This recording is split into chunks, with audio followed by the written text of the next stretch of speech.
Bonsoir et bienvenue dans cette édition d'information. Les autorités nigériennes ordonnent l'expulsion de l'ambassadeur français Sylvain Ité. La lettre d'expulsion fait suite à l'expiration du délai qui lui a été accordé pour quitter le territoire nigérien. N'est-ce pas, Youssouf Aïdara? Sylvain Ité n'y jouira plus des privilèges et immunités attachés à son statut de membre du personnel diplomatique de l'ambassade de France. Ainsi en a décidé le ministère des Affaires étrangères, de la coopération et de l'intégration des Nigériens à l'extérieur à travers une lettre numéro 011-660 adressée au ministère de l'Europe et des Affaires étrangères de la République française. Cette nouvelle mesure des autorités nigériennes fait suite à l'expiration du délai de 48 heures accordé à l'ambassadeur Sylvain Ité de quitter le Niger parce que déclaré persona non grata au Niger depuis le 25 août dernier. À travers sa lettre 011-660, le ministère des Affaires étrangères du Niger annonce qu'instruction a été donnée à la police de procéder à son expulsion. À travers sa lettre 011-660, le ministère des Affaires étrangères du Niger annonce qu'instruction a été donnée à la police de procéder à son expulsion. De même, la carte et visa de Sylvain Ité et ceux de sa famille sont annulés. C'est le 25 août dernier que Sylvain Ité a été déclaré persona non grata au Niger via une lettre adressée au ministère des Affaires étrangères de la France, au motif son refus d'honorer l'invitation du ministère des Affaires étrangères du Niger et aussi les agissements du gouvernement français contraires aux intérêts du Niger. Côté français, le ministère des Affaires étrangères refuse de reconnaître l'autorité du pouvoir en place au Niger. Le ministère français des Affaires étrangères affirme d'ailleurs que les autorités actuelles du Niger n'ont pas l'autorité d'une telle décision, contraire aux intérêts du Niger.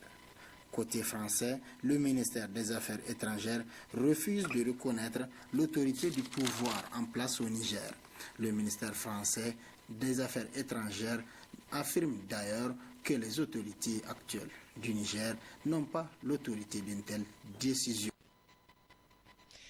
L'Union citoyenne aux réponses d'urgence a organisé ce jeudi à Niamey une marche suivie de remise de plaidoyer à plusieurs chancelleries et missions diplomatiques du Niger, à savoir la Chine, l'Inde, l'Iran, la Turquie et le Pakistan. L'objectif visé à travers cette initiative est de solliciter l'adhésion de ces chancelleries au choix du peuple, notamment un soutien sans faille au Conseil national pour la sauvegarde de la patrie CNSP. Ablaziz Mahamadou et Ablaziz Jibrila. Cette série de remises de plaidoyer de l'Union citoyenne aux réponses d'urgence au niveau de certaines chancelleries et missions diplomatiques partenaires du Niger, notamment la Chine, la Turquie, l'Inde, le Pakistan et l'Iran, est une façon pour les responsables de soutenir le Conseil national pour la sauvegarde de la patrie arrivé au pouvoir le 26 juillet 2023. C'est une jeune association qui a pour but de contribuer au rayonnement socio-économique du Niger au regard des enjeux politiques et défis du moment.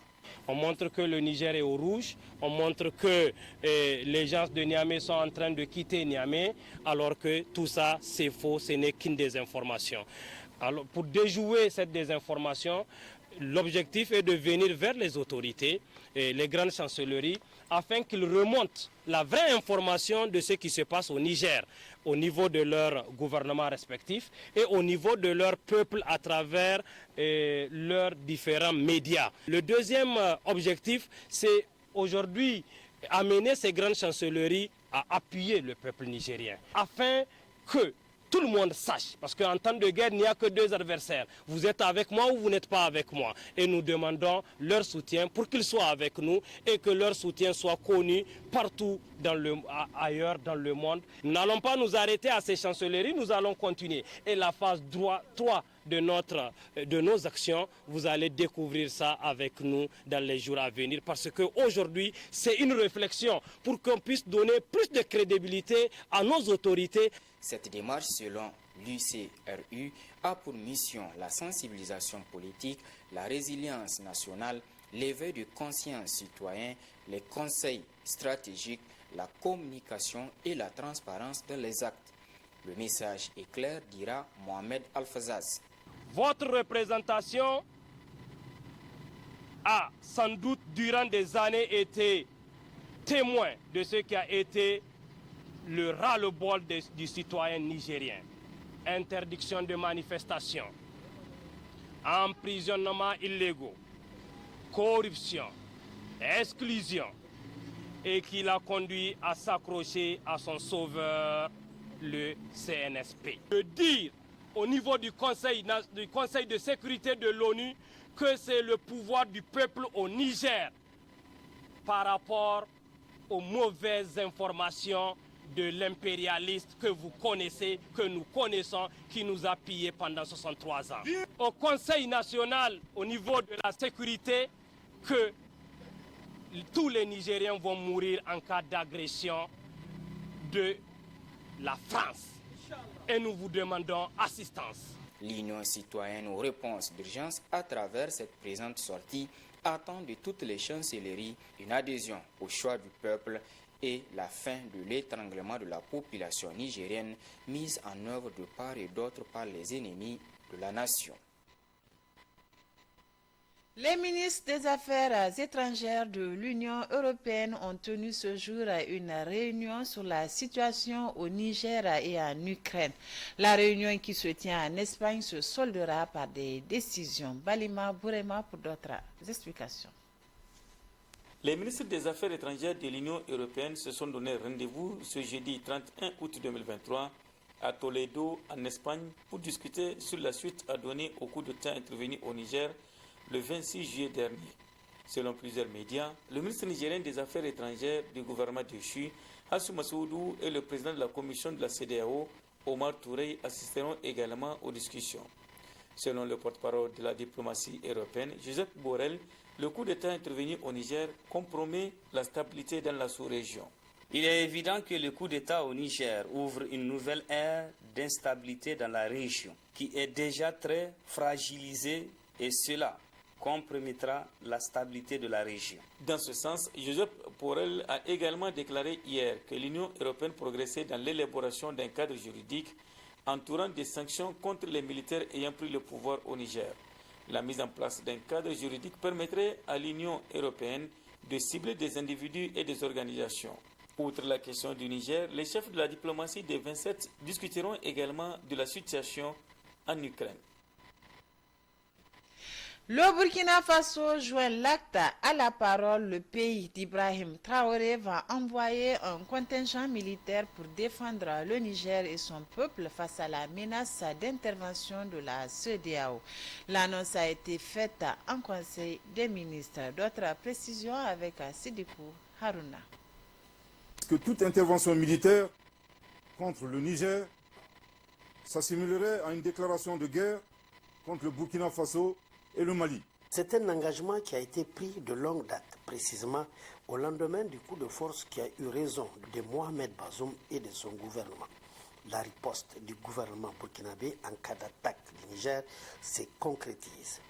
Lors d'un conseil des ministres tenu le 30 août dernier, la décision a été prise de fournir un contingent dans cette optique. Saluons l'acte de ce gouvernement, en droite ligne de sa politique intérieure et extérieure, d'approuver le projet de loi relatif à l'envoi d'un contingent au Niger. Ceci pour faire suite au communiqué conjoint qui avait été pris avec le Mali le 31 juillet en relation avec la situation de changement politique, surtout au Niger. Le gouvernement burkinabé n'entend plus fermer les yeux sur les menaces qui peuvent aussi toucher leur pays. Sans être belliquiste, il faut se dire que cet engagement se fait pour prévenir et mener à mieux notre lutte contre le terrorisme. On a laissé faire pour la Libye. Je sais que ça ne doit pas être la volonté des peuples, c'était une volonté des dirigeants. La Libye est tombée. Le Mali, c'était pareil. Ça a commencé avec le terrorisme. On a laissé les Maliens à eux seuls. Ça arrivait chez nous. Pour le le moment, il n'y a pas eu de précision en ce qui concerne le nombre exact de militaires à envoyer. Ce n'est pas non plus tout de suite et maintenant que le contingent va se déployer au Niger. Il faudra encore attendre le OK du Parlement de la transition. La rentrée académique 2023-2024 à l'université Abdou Moumouni est prévue pour le 4 septembre prochain. À quelques jours de cette rentrée, les étudiants s'attellent aux préparatifs. Suleiman Ousmane et Rabi Labo. C'est en principe le lundi 4 septembre 2023 que les étudiants des universités publiques du pays vont reprendre les cours dans les différentes facultés après un mois de vacances. Cette rentrée se déroule dans un contexte particulier selon le secrétaire général de l'ONU. Alors cette année, il y a une certaine particularité qui dénote une certaine avancée dans le cadre des activités académiques et c'est pourquoi cette année, l'université Abdou Moumouni de Niamey particulièrement a fait le choix de faire en sorte que les nouveaux bacheliers, les anciens camarades, tous puissent effectuer leur rentrée à partir du 4 septembre. C'est une évolution en termes académiques, c'est une évolution en termes de résorption du retard académique que nous saluons. Et un peu partout, nous avons fait le tour avec pratiquement les rectorats, avec le CRU, avec le MESRI, pour nous enquérir des conditions dans lesquelles serait en train d'être préparée cette reprise des activités académiques. Serkim Batouri Al-Mustafa a aussi évoqué la question des bourses et de l'aide sociale des étudiants, facteur d'une meilleure rentrée académique 2023-2024. Bien, c'est dans cet objectif que cette année s'effectue la rentrée avec beaucoup d'attentes pour les militants, comme la bourse, l'aide sociale, comme les attentes habituelles. Et bien là également, nous avons avec le MESRI, avec les partenaires habituels, eu à faire le tour de toutes ces idées et qu'ils sont en train de s'y mettre à fond, malgré la situation dans laquelle s'est plongé le pays depuis le 26 juillet 2023, à répondre quand même aux attentes des militantes et militants. Nous osons espérer que ce même élan d'effort va continuer pour que les étudiants puissent effectuer une rentrée salutaire, une rentrée qui puisse désormais faire connaître à l'université Abdou Moumouni de Niamey particulièrement un élan particulier qui puisse permettre de répondre aux attentes. Depuis des années, les étudiants des universités publiques du pays sont plongés dans des années académiques interminables, le tout caractérisé par des conditions de vie et d'études difficiles, selon les structures des scolaires. Cette année, les quelques 35 000 étudiants de l'université Abdou Moumouni de Niamey vont effectuer la rentrée académique en début septembre, une première depuis des années. Après 2 ans de formation, les étudiants de l'École supérieure des sciences de la communication et des médias doivent suivre des stages pratiques dans différents médias et services de documentation et d'archives. Qu'en est-il de ces étudiants après un mois de stage pratique? Éléments de réponse avec Aminatou Issoufou et Omar Boukari. Assis sur des chaises devant des machines de montage vidéo, rien ne présage que ces derniers sont des étudiants en journalisme de l'École supérieure des sciences de la communication et des médias ESCOM. Nous sommes dans la rédaction de Canal 3 Niger, dont 6 stagiaires où depuis un mois à peine à concilier la théorie et la pratique de l'école. Notre condition de stage, on peut dire que alhamdulillah, puisque déjà à l'école, on nous fait seulement la théorie. Ici, à l'stage, vraiment, on a beaucoup appris. On a beaucoup appris, on a été sur le terrain, on a vu la réalité des choses. On a fait pas mal de reportages et puis on a beaucoup appris puisqu'on sait faire des montages, tout. À l'école, c'est la théorie, ici, c'est la pratique. Tout comme à Canal 3, à la Bari aussi, les stagiaires de l'ESCOM s'initient au terrain puisque sur les 5 stagiaires, 3 sont seulement à la rédaction. Ces stages rentrent dans le cadre de notre formation de journalisme et que nous pouvons dire qu'un mois de cela, nous arrivons à faire des reportages sur le terrain et nous avons pu faire la différence entre ce qu'on appelle la théorie et la pratique parce que vous le savez, il y a les réalités du terrain, en fait. Les encadreurs saluent l'engagement des stagiaires dans l'apprentissage. on fait de notre mieux pour les inculquer le maximum de connaissances pour qu'ils puissent être compétitifs sur le marché du travail.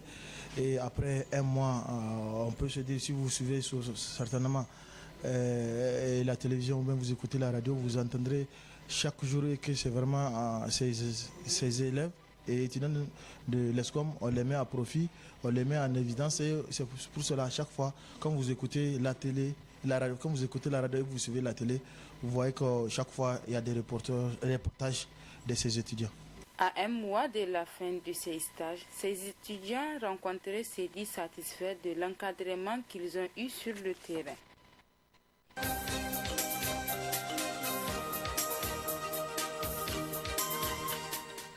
La revue de la presse de Bonferré de tous les jeudis avec Mustapha Abdrahman Zongoma. Mustapha, bonsoir. Bonsoir Aminata Yaemega.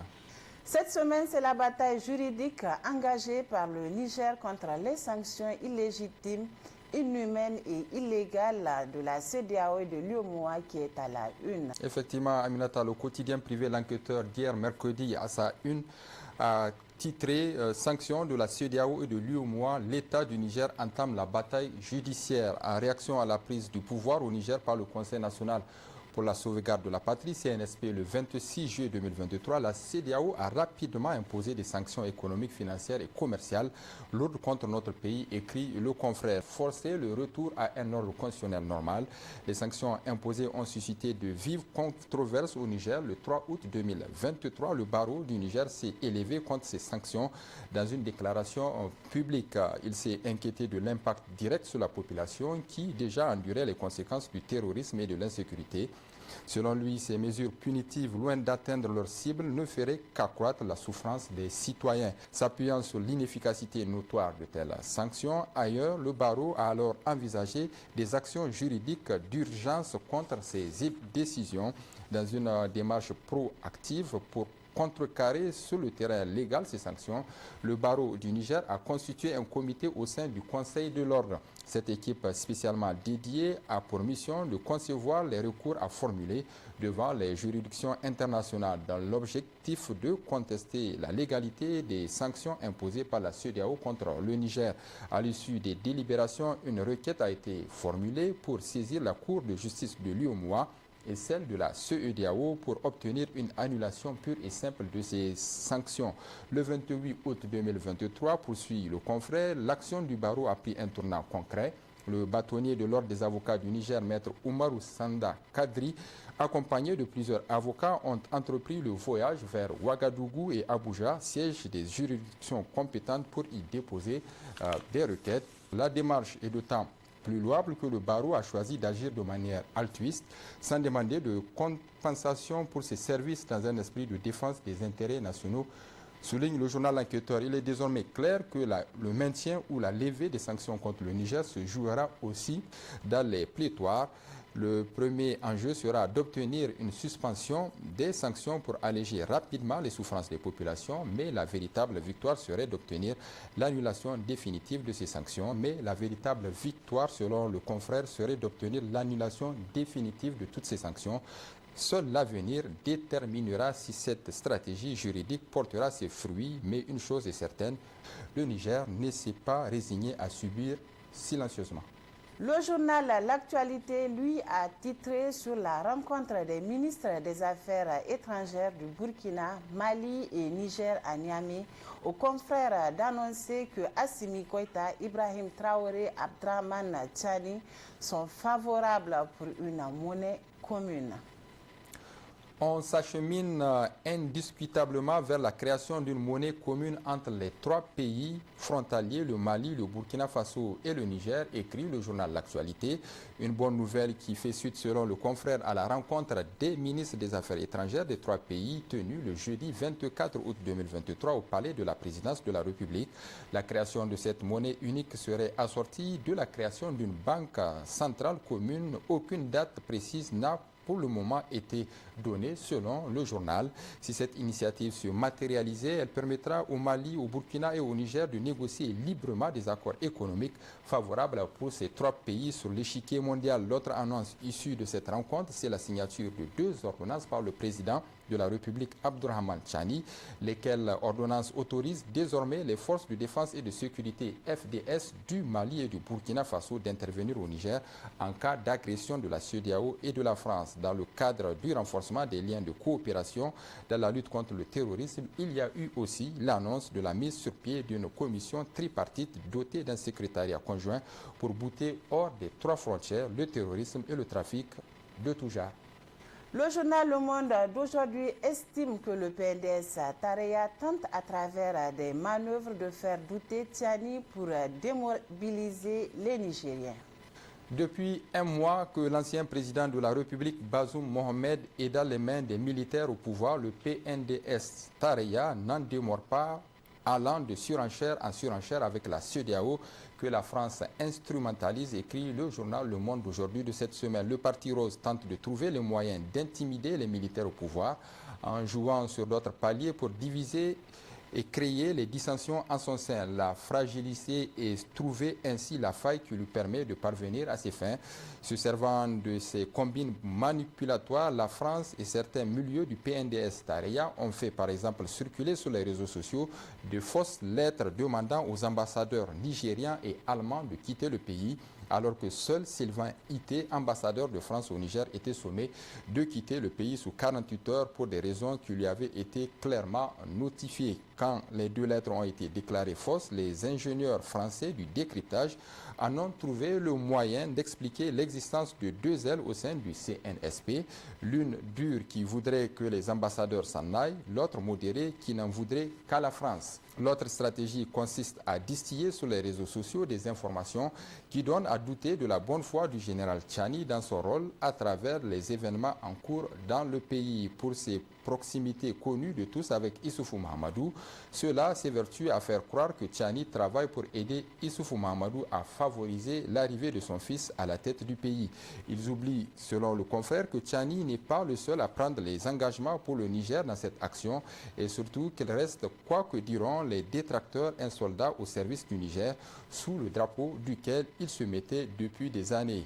Tout de même, le peuple et son armée, avec à leur tête le CNSP, doivent faire attention pour ne pas tomber dans le piège des comploteurs et des combinards. Le Niger est à un tournant décisif de son histoire. Ils doivent faire attention quand toute l'Afrique le regarde et lui sourit. Issoufou Mahamadou, l'incarnation suprême de l'imposture, lâché par ses amis français et accusé par le clan Bazoum d'être à la base de leur malheur, c'est le titre qui barre la une du journal Le Canard en furie de cette semaine. Aminata, le journal écrit « Rester silencieux de longues semaines sur ces événements ». Issoufou Mahamadou a finalement pris la parole dans un entretien accordé au journal panafricain Jeune Afrique. JA, une intervention trop floue faite de beaucoup de zones d'ombre. Pas un seul mot sur son bilan qui avait pourtant été clairement visé par le CNSP dans sa première déclaration publique. C'était le 28 juillet 2023. Inates, Chinagoder, Tchambongu et d'autres attaques terroristes contre les bases militaires nigériennes se sont passées sous le règne calamiteux d'Issoufou Mahamadou. La mauvaise gouvernance, la corruption, le népotisme relevé dans le message à la nation inaugurale du CNSP ne datait pas uniquement de la présidence de Bazoum, mais bien pour la plupart de la gouvernance catastrophique d'Issoufou Mahamadou. Au niveau de la région ouest-africaine, devant l'attitude ambiguë d'Issoufou Mahamadou, les chefs d'État restent perplexes sur le rôle qu'il aurait joué dans les événements du 26 juillet 2023. Le primo Ibrahim 2020 suscite des interrogations chez le fondateur même de ce prix, l'ancien ingénieur télécom Mohamed Ibrahim. Certains médias, en l'occurrence Jeune Afrique et Afrique Intelligence, ont construit un scénario d'un coup d'Issoufou Mahamadou contre Bazoum Mohamed. Tout tournerait autour du pétrole, notamment les 130 000 barils de brut jour sur le pipeline Agadem-Cotonou est censé être opérationnel en 2024. À quelques jours des événements du 26 juillet 2023, rapporte le journal, la tension avait commencé déjà de monter entre les camps de Bazoum et celui d'Issoufou à propos de la création d'une nouvelle société nationale dénommée Petro-Niger. L'on avait observé des attaques frontales entre l'entourage de Bazoum et celui d'Issoufou Mahamadou. Curieusement, c'est le jour où ce projet de création de Petro-Niger devait passer en conseil de cabinet pour être validé en conseil des ministres que se produisirent les événements du 26 juillet dernier. C'était par pur calcul politique mesquin que Issoufou avait donc choisi Bazoum pour sa succession. Il voulait faire de Bazoum un pantin à la tête de l'État afin de perpétrer sa dynastie politique obsessionnelle, écrit le journal. Mais très malheureusement pour lui, cette fois-ci, les choses ne semblent pas se passer comme d'habitude. En voulant garder le pouvoir par tous les moyens possibles, il a aussi oublié que le pouvoir absolu et éternel appartient à l'être suprême, la source et la fin de tout pouvoir sur terre et dans les cieux. Et puis Aminata, avant de nous quitter, voyons ces titres de journaux parus cette semaine, à commencer par le titre du journal La Hache, numéro 307 du 28 août 2023. Le confrère a titré « Coup d'État contre la mainmise de la France sur nos ressources minières, le soutien actif à une puissance étrangère est un acte de haute trahison ». Et puis le journal Niger Time de cette semaine a lui titré « Du soutien des maires et des présidents des conseils régionaux au CNSP, quelle sera la suite ?» Et puis enfin le journal Mouria qui se met au goût de l'actualité dans son numéro 416 paru donc ce 31 août 2023. Il a titré « Afrique, Emmanuel Macron désormais face à son épidémie de putsch ». Moustapha Zongoma, merci. Merci Aminata Yaïmaï. Merci également à vous, messieurs, dames, de nous avoir suivis ici sur le FEM, cette édition d'information. Excellente soirée en compagnie des programmes de la télévision. Bonne soirée.